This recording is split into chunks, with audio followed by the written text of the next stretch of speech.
वर्ण परिचय। किसी भी विषय को पढ़ने के लिए हमें उसके वर्ण परिचय का ज्ञान होना आवश्यक है। जैसे हिंदी में वर्ण होते हैं अ से य तक, इंग्लिश में अल्फ़ाबेट्स और लेटर्स होते हैं A to Z। इसी तरह संस्कृत में भी वर्ण होते हैं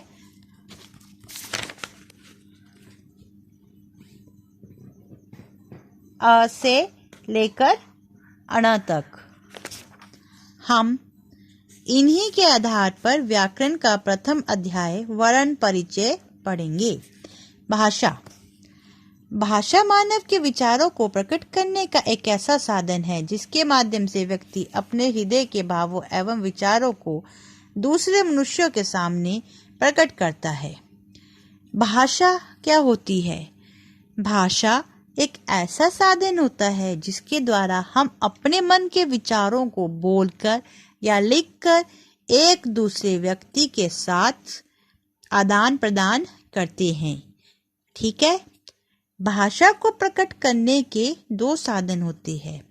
मुख्यतः भाषा को हम तीन साधनों के द्वारा भी बोल सकते हैं, जैसे बोलकर, लिखकर। एक सांकेतिक भाषा भी होती है जो व्यक्ति ना बोल सकते हैं ना ही लिख सकते हैं, अर्थात वे विकलांग या गूंगे होते हैं, तो उनके लिए एक विशेष सांकेतिक भाषा का प्रयोग किया जाता है जिससे वे आपस में अपने विचारों का आदान प्रदान करते हैं। भाषा के प्रयोग में हम अनेक वाक्यों का प्रयोग करते हैं। जब भी हम किसी लैंग्वेज को या भाषा को बोलते हैं तो उसके लिए हमें छोटे छोटे अक्षर से बने हुए वाक्यों की आवश्यकता होती है, जिनके आदान प्रदान से हम अपने विचारों को प्रकट करते हैं। अतः अनेक वाक्यों के समूह से भाषा बनती है और भाषा का निर्माण भी इन छोटे छोटे अक्षरों को मिलाकर वाक्यों के द्वारा बनता है। वाक्य में अनेक सार्थक शब्दों का प्रयोग होता है। जो एक वाक्य है उसमें बहुत सारे अनेक सार्थक शब्द होते हैं जिनका मतलब कोई न कोई मतलब होता है। जैसे मेरा नाम रितु है, इसमें कौन कौन से वाक्य अक्षर आ रहे? मेरा नाम रितु है, 4 अक्षर आ रहे हैं और इनका एक सार्थक प्रयोग है, अर्थात इनका हर एक अक्षर का सार्थक मीनिंग है। तो वह जब इकट्ठे होकर बन गए तो वो वाक्य बन गया और यह एक मौखिक भाषा भी बन गया, जिसमें मैं बता रही हूँ कि मेरा नाम रितु है। इसे अक्षर भी कहते हैं और जो भी भाषा होती है इसका दूसरा नाम अक्षर होता है। लिपि। लिपि किसे कहते हैं? भाषा को लिखित रूप प्रदान करने के लिए जिन ध्वनि चिन्हों का प्रयोग किया जाता है वह लिखित रूप लिपि कहलाता है। अर्थात किसी भी भाषा को लिखने के लिए, चाहे वो हिंदी भाषा हो, अंग्रेजी भाषा हो या संस्कृत की भाषा हो, प्रत्येक भाषा को बोलने के लिए हमें उसको शुद्ध बोलना, शुद्ध लिखना तथा शुद्ध पढ़ना आना चाहिए। और यह जो सहायक होता है यह व्याकरण के ज्ञान के द्वारा ही सहायक होता है। अर्थात जब हमें व्याकरण के बारे में जानकारी होंगे तभी हम किसी भी भाषा को शुद्ध रूप से बोल सकते हैं, लिख सकते हैं या पढ़ सकते हैं।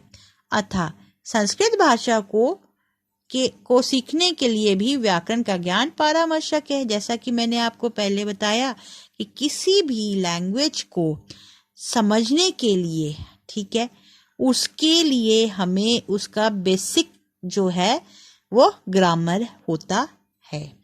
अतः किसी भी भाषा को समझने के लिए हमें उसकी व्याकरण का नॉलेज होनी चाहिए। भाषा को समझने के लिए व्याकरण में निम्नलिखित 3 तत्वों का ज्ञान होना अनिवार्य होता है। अब यहाँ हम संस्कृत भाषा की बात कर रहे हैं, तो संस्कृत भाषा में व्याकरण को समझने के लिए व्याकरण में हमें तीन चीजों का ज्ञान होना अनिवार्य है। पहला है वर्ण विचार, फेनोलॉजी, दूसरा है शब्द विचार, एथिमोलॉजी, तीसरा है वाक्य विचार, सिंटैक्स। अब वर्ण विचार में क्या आता है? वर्ण विचार के अंतर्गत वर्ण, उनका वर्गीकरण, उच्चारण स्थान, पर्यटन आदि का विचार किया जाता है। अब संस्कृत व्याकरण में हम वर्ण विचार पर किस चीज पर फोकस करते हैं? हम वर्ण पर करते हैं, उनका आकार, उसको कैसा लिखा जाता है, उनका वर्गीकरण, वर्ग को किस वर्ग में बांटा जाता है, स्वर्ग में या व्यंजन में, उनका उच्चारण स्थान क्या है, पर्यटन आदि क्या है, इन पर विचार किया जाता है। नंबर 2 होता है शब्द विचार। अब शब्द विचार में क्या आता है? इसके अंतर्गत शब्द के रूप, संरचना, प्रकृति, प्रत्यय आदि पर विचार किया जाता है। शब्द विचार में हम शब्द का क्या रूप है, उसकी संरचना कैसी है, उसकी प्रकृति, प्रत्यय आदि क्या है, उस पर विचार करते हैं। नंबर 3 होता है वाक्य विचार। इसके अंतर्गत वाक्यों की संरचना, वाक्यों का संस्कृत में अनुवाद आदि पर विचार किया जाता है। अब इसमें कहा जा रहा है कि वाक्य विचार में वाक्य की संरचना, जो वाक्य है वो किस तरह से बना है और वाक्य का संस्कृत में हमें अनुवाद हमने कैसे करना है, इन आदि पर विचार किया जाता है। अब इसके लिए व्याकरण को पढ़ने के लिए हमें वर्ण का भी ज्ञान होना चाहिए। जैसे अब इससे पहले ये पता करना पड़ेगा हमें कि वर्ण होता क्या है। वर्ण की परिभाषा: किसी भाषा में प्रयुक्त होने वाली वह छोटी से छोटी ध्वनि जिसके और टुकड़े ना किए जाए वह वर्ण या अक्षर कहलाती है। अब ये बोल रहे हैं संस्कृत में वर्ण होता क्या है। वर्ण भाषा में प्रयोग होने वाली वह छोटी से